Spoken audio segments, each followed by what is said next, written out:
معاكم كيم هوجر، وفي الفيديو النهاردة هنعمل مع بعض فانوس رمضان بسيط جدا وبأدوات بسيطة جدا وطريقته بسيطة جدا وسهلة، تقدروا اي حد تعملها لو الادوات متوفرة عنده. ولو عجبكم الفيديو ده متنسوش تحطوا لايك، تشتركوا في القناة، تفعلوا الجرس عشان يوصل لكم اشعار بكل فيديو جديد انا بنزله في القناة.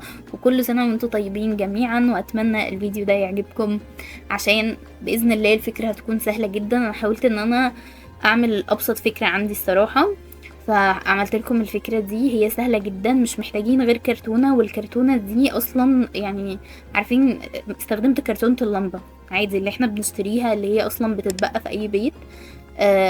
مثلا بنسيبها على جنب لو فيها ضمان او اي حاجة، او بنرميها، لا استخدموها.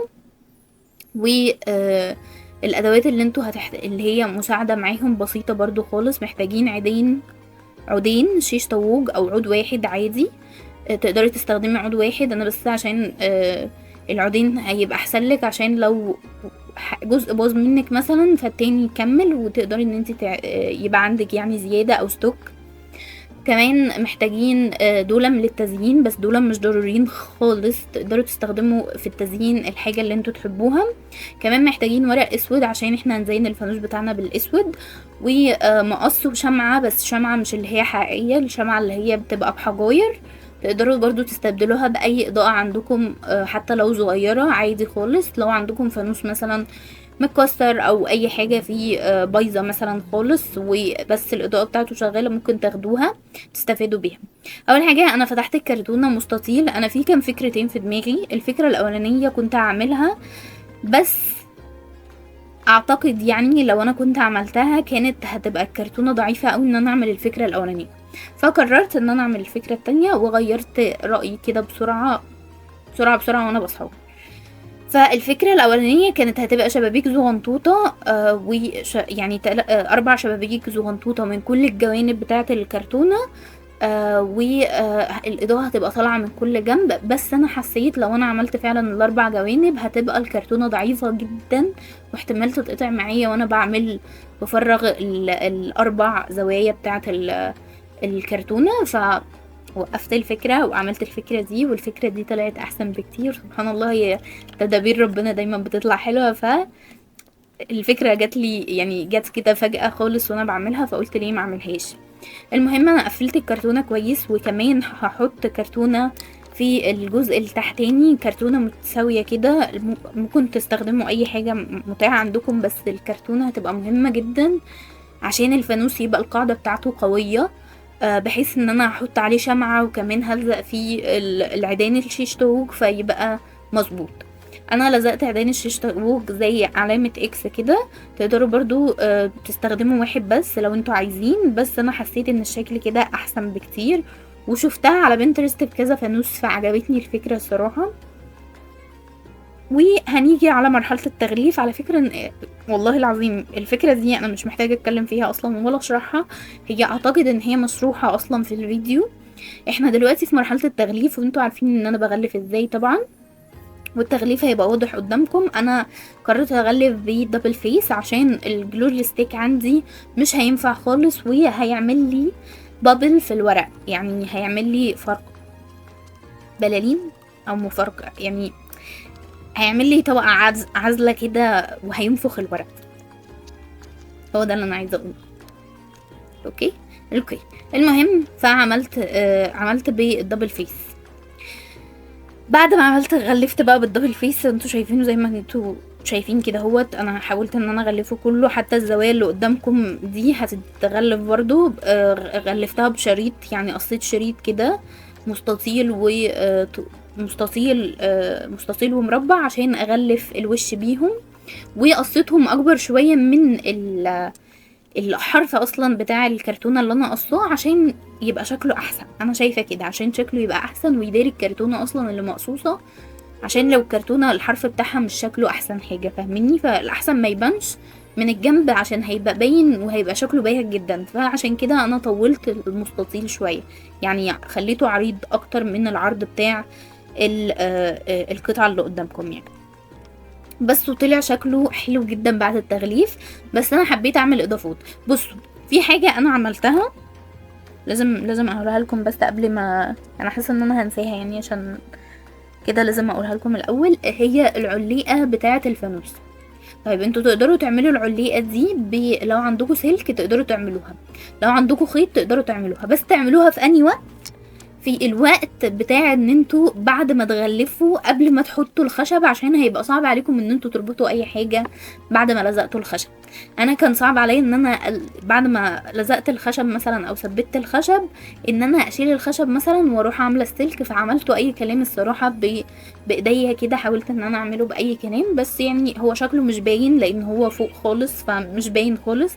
بس الاحب ان انتوا تعملوها قبل ما تلزقوا الخشب، عشان الموضوع يبقى ليكم اسهل بكتير، ما تعوروش ايديكم لو بتعملوا بسلك، او لو بتعملوا بخيط حتى ما يبقاش باين الخيط، تحاولوا تلزقوا حاجه فوق كده ما تبينش شكل الخيط او شكل السلك اللي انتوا عاملينه. انا شكل السلك باين بس مش باين الا لما حد يعرفين يوطي كده ويشوفوا من كده، هو فاهميني؟ ده انا بحكي لكم. المهم اول مره اجيب الكلام اللي هو بيبقى ملزوق على الفينال ده، هو ليه اسم بس انا مش عارفه، هو تقريبا الفينال او حاجه زي كده، معرفش دي فاتيه من عندي ولا لا. بس هو بيبقى كلمه ومقصوصه على مقصوصه على ورق زي الورق بتاع الستيكر اللي ورا اللي بيتشال من الستيكر، ومحطوط عليه طبقه شفافه، بحيث ان انتي لما تيجي تدوسي على الكلمه تطلع الكلمه في الطبقه الشفافه، وتبتدي ان انت تحطيها على الطبقه اللي انت عايزه تلزقيها عليه، وتضغطي كمان ضغطه فالكلمه تلزق وتشيل الطبقه الشفافه، فتبقى الكلمه بس موجوده. زي ما انتوا شايفين كده، انا حاولت اشرحها لكم يعني بس انتوا اكيد شايفينها لكم اوضح، يعني شايفينها اوضح. هنا بقى حبيت ان انا اعمل هلال في الجنب ده، وحبيت ان انا اعمل هو الموضوع طلع صعب شويتين. هي الموضوع يعني بسيط، ان انتي هتطبعي ورقه عليها هلال او هترسمي ورقه عليها هلال، وبعدين كده هتثبتيها وتجيبي دبوس او ابره تكون سمكها تخين شويه، وتبتدي ان انتي تخرمي. انا الموضوع كان صعب عشان الدبوس اللي انا جبته ارزل دبوس جبته في البيت كله، جبته واستخدمته، فلا استخدمه تكون حاجة احسن ليكم. الناحية التانية عملت برضو بنفس الطريقة، عملت نجمة. هي الموضوع يعني بسيط جدا، هي بس مؤلم شوية لو انتوا استخدمتوا حاجة زي ابرة مثلا، ابرة مش مريحة مثلا، ممكن تستخدموا ابرة تكون مثلا سمكها تخين وهي ناعمة، بحيث ان انتوا لما تضغطوا عليها تبقى سهلة لكم يعني. تمام. بعد كده زينته طبعا التزيين الزيادة ده يا جماعة مش ضروري، اعملوا باللي عندكم، مش لازم تعملوا حاجة يعني تشتروا حاجة من بره، او ممكن تشتروا حاجة من بره بس ابسط من كده خالص، هتبقى احلى بكده. انا الورد ده كان عندي كده كده، وحسيت ان انا بقالي كتير ما بعملش جورنال، بقالي كتير ما عملتش جورنال، فقلت استخدمه في العمل اليدوي ده، لان انا حسيته قوي في الفانوس وانا شايفاه الصراحه، شكله كان طلع تحفه فيه. انا لزقته من ورا وحطيت كمان لولي، او اسمه ايه، اسمه لولي نص، اللي هو اللولي اللي انا بستخدمه برضو في الجورنال، استخدمته عليه وشكله طلع رهيب. انا ما كنتش متوقعه ان هو هيطلع حلو جدا كده بجد، مش بهزر والله، مش شكرانيه في نفسي، بس انا كنت اصلا مش عاجبني اللولي، وعماله اقول كنت حاطاه في جهه، قلت انا هسيبه في الجهه دي ومش هحطه في الجهه التانية، بس طلع حلو جدا. كمان حطيته من قدام. كنت هحط الشمعه اللي هي الكهرباء دي، او ال الاوتوماتيك اللي هي بحجاير، بس الشمعة معرفش فيها مشكلة ان هي كل شوية النور بتاعها بيهدى، فانا مش عاجبني الموضوع ده، فانا حطيت اللي انتوا شايفينه ده، اللي هو فرع الليد اللي هو الزغنطوط اللي هو برضو بحجاير، فشكله طلع تحفة، خطير خطير خطير خطير.